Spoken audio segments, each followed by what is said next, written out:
I want to make something clear from the beginning. This isn't a confession. I'm not admitting to anything. I'm just trying to make sense of what happened in that apartment, and maybe if I write it all down, it'll stop feeling so real. 3 weeks ago, I got a call about a sublet opportunity.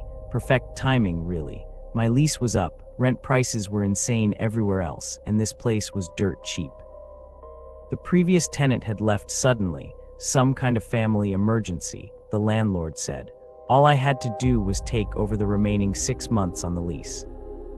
The apartment was on the 4th floor of an old brick building in a neighborhood I'd never really explored. Nothing fancy, but clean enough. 1 bedroom, tiny kitchen, living room with these massive windows that faced another identical building across a narrow courtyard. The landlord, Mr. Chen, seemed eager to get it rented quickly. He handed me the keys and was gone within 10 minutes. That first night, I ordered pizza and sat by those big windows, watching the apartments across the way. Most were dark, but I could see into a few lit windows. Normal stuff, people watching TV, cooking dinner, living their lives. It was almost comforting, like having neighbors without the noise. The problems started small, things I could easily rationalize. I'd put my coffee mug on the kitchen counter while I showered and find it in the sink when I came back. I'd leave a book on the couch and later discover it on the bedroom nightstand. At first, I figured I was just absent-minded. New place, new routine, you know. But then I started noticing the sounds. Not loud sounds, that would have been easier to deal with. These were quiet sounds. Deliberate sounds, the soft scrape of a chair being moved, the gentle creak of a floorboard. In the bedroom, while I was in the living room, the barely audible whisper of pages turning when I wasn't reading anything. I'd pause whatever I was doing and listen, really listen, but the sounds would stop the moment I focused on them. Like whatever was making them new, I was paying attention. The first time I heard my name, I was half asleep on the couch, some late-night movie playing on my laptop. Just a whisper, so faint I almost convinced myself it was part of the movie's soundtrack. But the movie was an action film, no whispering. David. Just once, soft and questioning, like someone trying to get my attention without startling me. I sat up, muted the laptop, and waited in the dark silence for 5 full minutes. Nothing, but I couldn't shake the feeling that someone had been standing right behind the couch when they said it. I started sleeping with my bedroom door locked after that. Not that a lock would stop whatever this was, but it made me feel slightly more in control. The thing is, I'd never been the type to believe in ghosts or supernatural nonsense. I was a data analyst, for God's sake. I dealt in facts, patterns, logical explanations. But logic was getting harder to hold on to. I worked from home, which meant I was in that apartment almost constantly. During the day, things seemed normal enough. I'd set up my desk by the windows, and the natural light helped keep the creeping anxiety at bay. I could see people across the courtyard going about their daily routines, and that sense of connection to the outside world felt vital. But as the days passed, I started noticing something odd about those other apartments. The same people seemed to be doing the same things at the same times every day. The woman in 4B always made coffee at exactly 8:47 a.m. The man in 3A always sat down to watch TV at 6:15 p.m. The couple in 5C always had their argument at 9:30 p.m. I couldn't hear what they were saying, but their body language was unmistakable. At first, I thought it was just routine. People are creatures of habit, right? But this was different. This was exact, down to the minute. The woman in 4B didn't just make coffee around the same time each morning. She opened her cabinet door at 8:47:23, reached for the same mug in the same way, moved to the coffee maker with identical steps. I started timing them, recording their patterns in a spreadsheet because that's what my brain does when it's trying to make sense of chaos. 23 people visible from my windows, all following the exact same schedule day after day after day. No variation, no spontaneity, no life. That's when I realized I hadn't seen any of them leave the building, not once in 2 weeks. I tried to focus on work, to lose myself in databases and quarterly reports, but concentration was becoming impossible. The whispers had gotten more frequent, not just my name anymore, but full sentences, conversations almost. He's starting to notice, I heard one morning while brushing my teeth. It's too soon, came the reply in a completely different voice. He needs more time. Time for what? I called out, toothbrush still in my mouth, but there was no answer. I started leaving the apartment just to prove to myself that I could. Coffee runs, grocery shopping, aimless walks around the neighborhood. But every time I came back, things had changed. Small things. The couch cushions would be arranged differently. The shower curtain would be pulled closed when I'd left it open. My laptop would be moved exactly 3 inches to the left on the desk. Someone was in my apartment while I was gone. Had to be, but the locks showed no signs of tampering. The windows were painted shut and 4 stories up. The fire escape didn't connect to my side of the building. I called Mr. Chen about changing the locks, but his number went straight to voicemail. I left 3 messages, no response. That's when I decided to test something. Before leaving for coffee one morning, I set up my laptop to record the living room, just to see if I could catch whoever was doing this. The footage was wrong. For the first hour after I left, everything looked normal. Empty apartment, morning light streaming through the windows. But then, around the 43-minute mark, I watched myself walk into frame. Except I wasn't there. I was 6 blocks away, standing in line at a coffee shop, checking my phone for the timestamp to confirm. But there I was on the recording, moving through my apartment like I lived there, like I belonged there. I watched myself straighten the couch cushions, close the shower curtain, move my laptop exactly 3 inches to the left. The figure on the recording moved with my mannerisms, my gestures, even the way I unconsciously ran my hand through my hair when thinking. But it wasn't me. I was absolutely certain it wasn't me.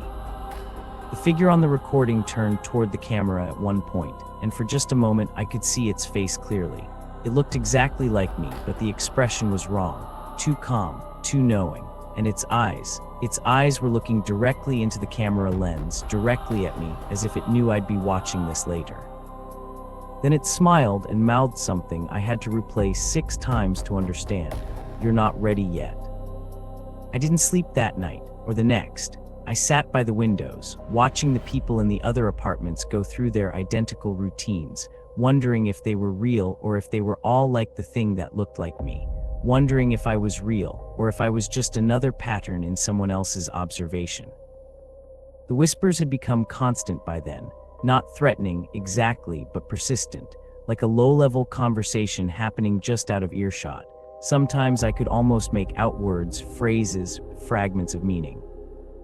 The adjustment period varies. Some adapt quickly, others resist. He's fighting it, that's normal. Fighting what? I screamed at the empty apartment. What am I fighting?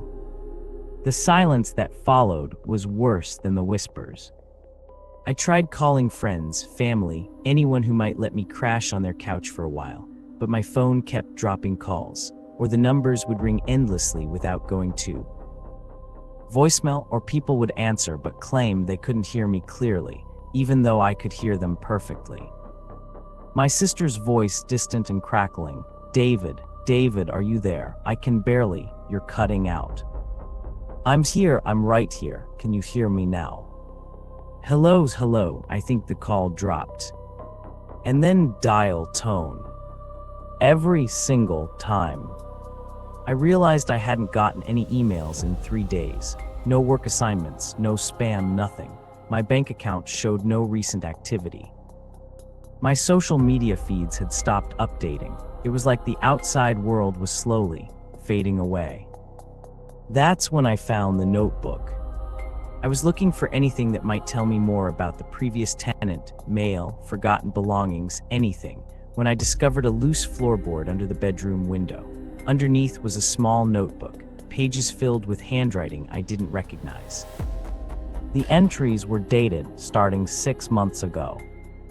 Day 1 moved in today. Great deal on the rent. Something feels off about this place, but probably just new apartment jitters. Day 8, things keep moving around, starting to think the landlord has a spare key.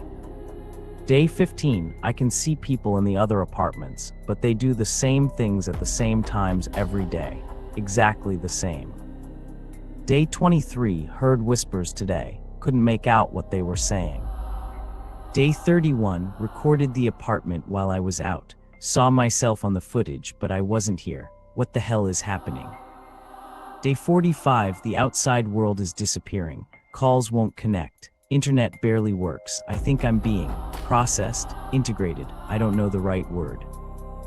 Day 52, I understand now. This isn't an apartment, it's a testing ground, a preparation space. They're getting us ready for something. Day 58, I can feel myself changing. My routine is becoming more rigid. I make coffee at 8:47 a.m. now, just like the woman in 4B used to do. I think she's gone now. I think I'm replacing her. Day 63, I know what I have to do. I have to leave the notebook for the next one. They'll need to know. They'll need to understand what's happening before it's too late. Day 64, I tried to leave today, but the door wouldn't open. The windows won't break. I'm trapped, but not by locks or glass. I'm trapped by becoming someone else, someone who belongs here. Day 67, this is my last entry. Tomorrow I'll start the routine. 8:47 a.m. coffee. Then I'll be like all the others. The whispers say the new tenant will arrive next week. I should hide this notebook where they can find it. Maybe they'll be stronger than I was. Maybe they'll find a way out. The rest of the pages were blank. I checked the date on the last entry. It was exactly 1 day before I'd moved in.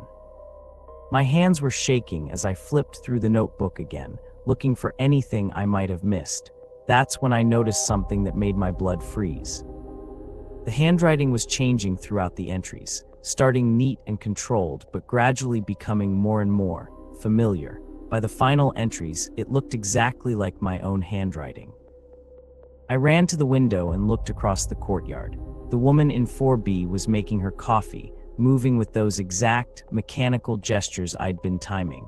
But for the first time, I could see her face clearly. It was the face of someone I didn't recognize, but her movements, her mannerisms, they were mine. The way I held a mug, the way I moved through a kitchen. She was doing everything exactly the way I would do it. And in apartment 3A, the man watching TV turned toward my window as if he'd felt me looking. His face was unfamiliar too, but he waved at me with my gesture, my rhythm, my unconscious habit of lifting just my index finger in greeting. They were all me, different faces, different bodies, but all moving with my patterns, my behaviors, my essence somehow transplanted into their forms. I looked down at the notebook in my hands and realized what was happening, what had been happening all along. This wasn't my apartment, this was a copying machine, a place where they extracted everything that made me, and distributed it to empty vessels waiting across the courtyard. The whispers, the moving objects, the gradual isolation from the outside world, it was all part of the process. And I was almost complete. I could feel it now, the pull toward routine, the urge to make coffee at 8:47 a.m., to sit by the window at exactly 6:15 p.m., to follow a schedule that wasn't mine but was becoming mine with each passing hour. The whispers weren't coming from outside anymore. They were coming from inside my head, gentle suggestions that felt more and more like my own thoughts. Make coffee at 8:47. Sit by the window at 6:15. Watch the others, learn the pattern. Become the pattern. I tried to fight it, to break free from the growing compulsion, but it was like trying to stop breathing. The routine wanted to happen. My body wanted to follow it. Some deep part of my mind was insisting that this was normal, natural, right. I grabbed my laptop and started typing frantically, trying to document everything before I lost the ability to think clearly. But the words kept changing as I wrote them. Sentences about escape became sentences about acceptance. Paragraphs about horror became paragraphs about belonging. The apartment was changing me from the inside out, rewriting my thoughts as quickly as I could form them. I managed to write one clear sentence before my fingers started typing something else entirely. The notebook was a trap. They wanted me to find it. They wanted me to understand what was happening, because understanding makes the transition easier. And then my hands were typing. I'm ready now. I understand my purpose. Tomorrow I'll begin my routine, and someone new will take my place in the apartment. The cycle continues, the pattern grows. But that wasn't what I wanted to write. That wasn't what I was thinking. Was it? I looked at the clock, 8:46 a.m. My body stood up without my permission and walked to the kitchen. My hands opened the cabinet, reached for a mug, moved to the coffee maker with practiced precision. I tried to stop, tried to scream, tried to run, but I was a passenger in my own body now. At exactly 8:47 a.m., I started making coffee. The whispers had stopped. I didn't need them anymore. The pattern had become part of me, or I had become part of it. I couldn't tell the difference anymore. Across the courtyard, I could see a moving truck pulling up to the building. New tenant, probably. Someone who'd gotten a great deal on a fourth-floor apartment. Someone who wouldn't ask too many questions about the previous tenant's sudden departure. I should warn them. I should find a way to leave a message, hide a notebook, break the cycle somehow. But it's 6:14 p.m. now, and in exactly 1 minute, I need to sit by the window and watch TV. The pattern demands it. The routine must be followed. Maybe tomorrow I'll try to warn the new tenant. Maybe tomorrow I'll find a way to fight back. Or maybe tomorrow I'll just be another face in another window, going through the motions of a life that was never really mine, while someone else sits in this apartment, slowly learning to make coffee at 8:47 a.m. The whispers are starting up again, but they're not meant for me anymore. They're for whoever's moving in downstairs, the new one, the next pattern to be recorded and copied and distributed. Don't worry, they're saying in voices that sound familiar now, comforting even. It won't hurt, you'll still be you, just more efficient, more purposeful, part of something bigger. And you know what the strangest part is? I'm starting to think they might be right. It's 6:15 p.m. now, time to sit by the window. Time to watch. Time to wait for tomorrow's routine to begin all over again. The coffee tastes perfect at 8:47 a.m., by the way. Exactly the way I've always liked it. Or the way I think I've always liked it. I can't really remember the difference anymore. You have